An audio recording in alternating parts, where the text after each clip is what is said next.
시행 대행사라는 데를 여기 관여되는 사람들이 다 미리 회사를 다 자기들이 자기들이 뭐 대표하고 이사 감사로 해가지고 세 사람이 돌아가면서 그렇게 해서 회사를 차리고 이런 식으로 하는 거는 조금 뭐라 그럴까 좀 이례적입니다. 네, 그게 또 자기 계약에 걸리는 거 아닙니까, 혹시? 당연하죠. 네. 네. 그러니까 상법상으로는 자기 거래를 못하게 돼 있는데 이사나 대표나 이런 사람들이 결국은 자기 회사하고 뭐 거래를 하는 거니까 내가 나하고 거래하는 거랑 똑같거든요. 그래서 그 자체로 배임성이 있다고 생각을 합니다. 담당하셨던 임춘택 변호사께서 설명을 해주셔가지고 이거를 같이 들어보겠습니다. 안녕하세요, 변호사님. 네, 안녕하세요. 네, 변호사님 그 사건 맡아가지고서 굉장히 많이 수고해 주시고 뭐 주말에도 일하시고 애쓰시고 네. 계신 거 아는데요. 네. 사건을 위임하신 나머지 주주분들한테 간단히 네. 인사해 주시고 뭐 네. 그 화려한 검찰 경력 가지신 걸로 아는데 그것도 좀 설명해 주십시오. 아이고, 이게 뭐, 저로서는 하느라고 했는데, 네. 결과가 늦어지고, 또, 지금 상당히들 좀 답답해 하시고 그러는 것 같아서 여러 가지로 송구스럽습니다. 어쨌든 계속해서 최선을 다해서, 좋은 결과가 나오도록 하여튼 노력을 하고 있습니다. 저는, 검찰에 한 20여 년 있었고요. 주요 경력지는 이제 평검사 시절 쭉 하다가 나중에 중앙지검 형사사부장도 했고, 그다음에 홍성지청장도 하고, 또 이제 보통은 검찰에서는 차장검사라고 그러는데, 그런데 창원에서는 이제 차장검사가 쉽게 말씀드리면은 부검사장이죠. 검사장 바로 다음 밑에 자리에서 이제 부장검사들하고도 이제 업무를 같이 하고 통솔을 해서 업무하고 그런 차장검사를 창원에서 했어요. 그래서 종합적으로 한 20여 년 근무했는데 수사 분야에서 많이 근무를 했습니다. 네.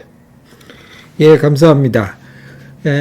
그러면 본격적으로 우리 사건 얘기로 들어가서 우리 사건을 많이 검토하느라고 애쓰셨는데 그 네. 파악하신 내용하고 그래서 이제 우리가 결국 고소를 하는 걸로 결론이 났는데 그 요지가 어땠는지 이런 내용들을 좀 간략히 설명해 주십시오. 네.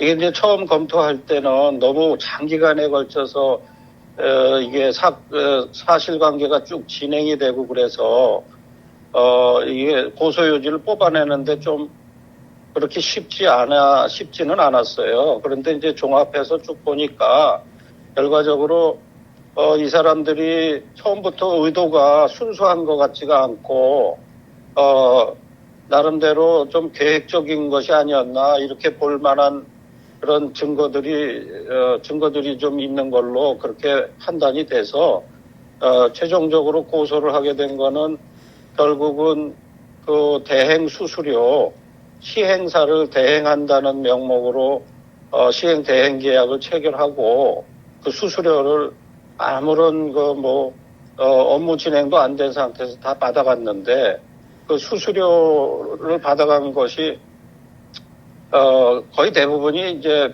배임 아니겠느냐 이렇게 이제 저 개인적으로는 그런 생각을 좀 해요. 근데 이제 그 법률적으로 하다 보면 또 이견이 있을 수는 있습니다. 그럴 경우에는 통상적인 수수료율에 비해서 이 사람들이 체결한 그 계약은 수수료율이 터무니없이 좀 많이 나왔기 때문에 그 수수료 차액을 배임으로 볼 수 있는 두 가지 측면이 있고, 그 다음에 또 하나는 기본적으로 우리가 이제 기본적으로 이 피해액을 볼 수밖에 없어요. 이게 피해액이 전체가 다 그 손해지 뭐가 제대로 된 게 없기 때문에. 근데 이제 그것을 법적으로 볼 때는 어떤 부분이 어떤 그 범죄에 해당이 되느냐 이걸 볼 수가 있는데. 약간 그 법리적으로 좀 견해가 다를 소지가 좀 있기는 해요. 있기는 한데 제가 볼 때는 이게 돈을 몇십억씩 대출을 받고 그럴 때는 특히 이렇게 이 조합 사업을 한다든지 결국은 조합원들이 우리 교수님들이 다 조합원처럼 모여서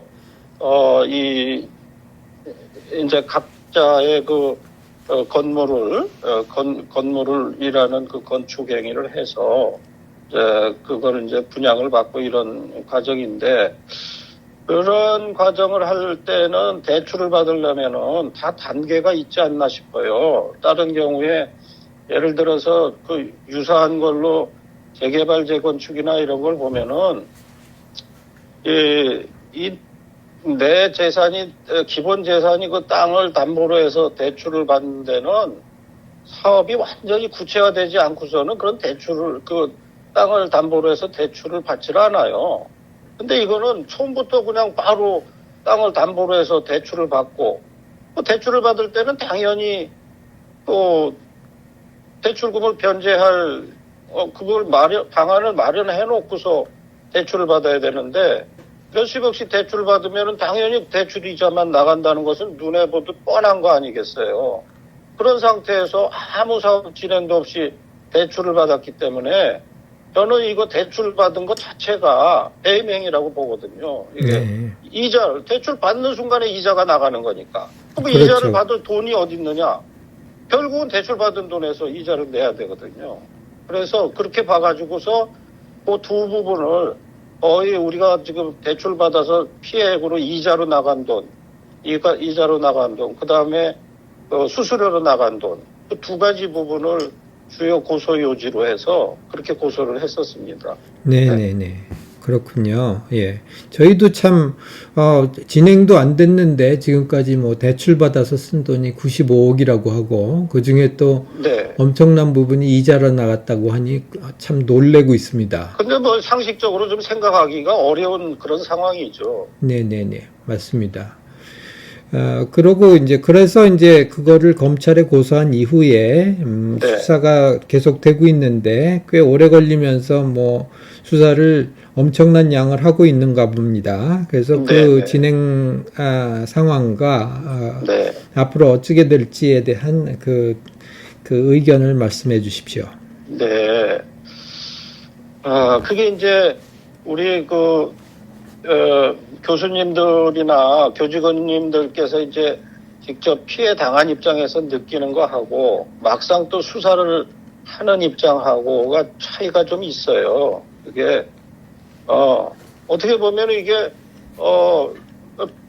너무 명백한 그런 범죄 행위 아니냐 이렇게 보여지는 건데, 그걸 막상 수사를 하면은 이게 뭐 단기간에 걸쳐서 누구를 그냥 속여가지고서 뭐 건물 하나를 그냥 등기를 넘어갔다든지 그런 게 아니고, 이게 뭐는 10년 가까이 걸쳐서 쭉 장기간에 걸쳐서 있었기 때문에 이 사람들이 또 변명할 소지도 많이 있고, 그러면 그 여러 가지 범죄 사실 중에 어느 부분을 그걸 범죄로 특정을 지을 것이냐 이런 데에 대해서는 수사하는데 그런 사실을 확정하고 그다음에 증거를 또 거기다 증거를 또 특정을 하고 이런 부분이 현실적인 좀 어려움이 좀 있어요. 그러다 보니까 수사팀에서도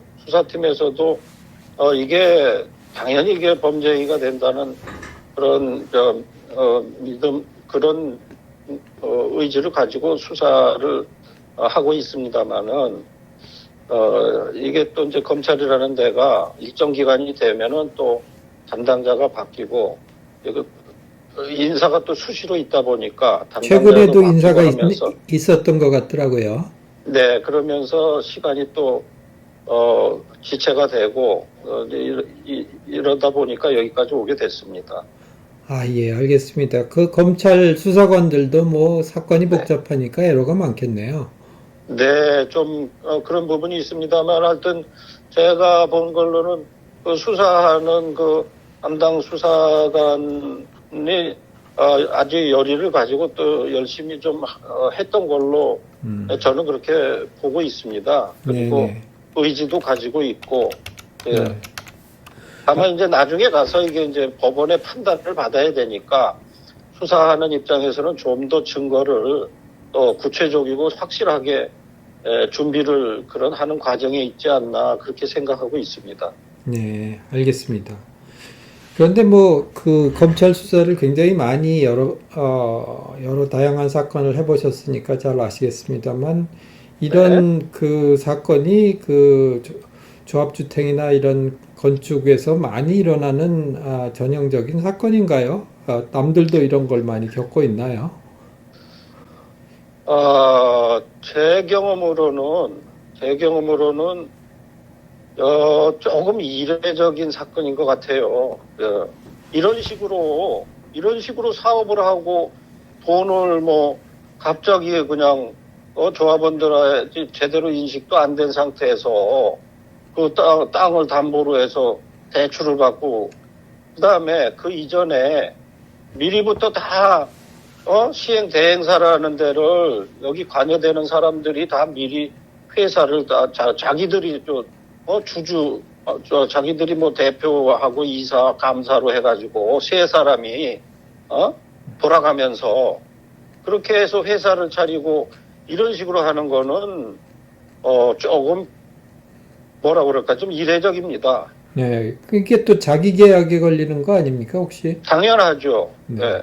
그러니까 상법상으로는 자기 거래를 못하게 돼 있는데 이사나 대표나 이런 사람들이 결국은 자기 회사하고 뭐 거래를 하는 거니까 내가 나하고 거래하는 거랑 똑같거든요. 그래서 그 자체로 배임성이 있다고 생각을 합니다. 네, 잘 알겠습니다. 네. 그러면은 이제 뭐 우리 앞으로의 전망이라든가 그다음에 주주들은 네. 어떤 식으로 이제 마음을 갖고 뭐 앞으로 대응을 해야 될지에 대해서 좀 마지막으로 변호사님의 조언을 네. 부탁드립니다. 제가 하여튼 그동안에 이제 쭉 들은 거는 우리 교수님들하고 교직원님들께서 다 이제 힘을 합쳐서 다방면으로 고생하시고 그래서 여기까지 이제 잘 되어오고는 있는데 어차피 이제 고소를 당한 사람들은 어떻게든 뭐 자기 죄를 면하려고 그렇게 또 힘을 쓸 것이고 그러다 보면은 여러 가지 또 틈새가 있기 마련이거든요. 워낙 오랫동안 있었던 그런 거기 때문에 그 사람들이 또 변명을 한다든지 자기한테 유리하게 내세울 수 있는 요소들이 많고 그걸 이용을 해서 계속 민형사적으로 지금 대응을 하고 있을 걸로 봐요. 그래서 이럴 때일수록 좀 중요한 거는 결국은 우리 교수님들하고 교직원님들께서 이럴수록에 잘 의지를 좀 합치고 힘을 결국은 합치는 게 제일 중요한 거 아닌가 싶습니다. 저 사람들은 통상적으로 이런 사건을 늘 보면은 거의 이제 각계격파로 나가거든요. 이런 유형의 사건에서 보면은 아무래도 이제 여건이 일반 교직원분들하고 좀 다른 사람이나 뭐 이런 분들을 찾아가지고 그렇죠. 이해가 다른 분들이요. 네, 그런 여러 가지 화상 공세를 피고 이렇게 하는데 그럴 때일수록 거기에 좀 흔들리지 않게 계속 좀 굳건하게 이렇게 뭉치시는 게 그게 제일 좀 중요한 요소 아닌가 이런 생각을 하고 있습니다. 네, 저희도 뭐 그렇게 열심히 합심하고 있는 거로 알고 있습니다. 예. 네. 뭐 그렇게만 해주신다면은 이제 상당 부분 지금 수사가 진전이 됐으니까 곧 소정의 결과가 나오지 않을까 그렇게 생각하고 있습니다. 예, 감사합니다. 또 마지막으로 또 뭐 덧붙여서 해주실 말씀 있으면은 한마디만 해주십시오. 예, 하여튼 좀 믿음을 가지시고 그래도 수사팀도 계속 열심히 하고 또 우리 여기 대표로 하는 교수님들도 다방면에서 제가 옆에서 볼 때도 참 어떤 면에서는 이러다가 거의 뭐 이제 변호사보다 더 전문화가 되신 것 같이 이렇게 열심히들 하시기 때문에 좋은 결과가 있지 않을까 그런 생각하고 있습니다. 예. 힘내서 잘 좀 힘을 합쳐주시면은 그럼 좋은 결과가 있을 것이라고 생각합니다. 검찰도 뭐 대한민국 검찰이 이 정도는 우리들을 해결해 주겠죠? 예, 그래야 되지 않을까 싶습니다. 그렇게 좀 할 수 있을 걸로 할 걸로 믿고 있습니다. 예, 알겠습니다. 감사합니다. 네네. 예. 오늘 이렇게 말씀해 주셔서 감사하고요. 예, 앞으로도 계속 좀 힘써 주시기 바랍니다. 네네, 수고하십시오. 예.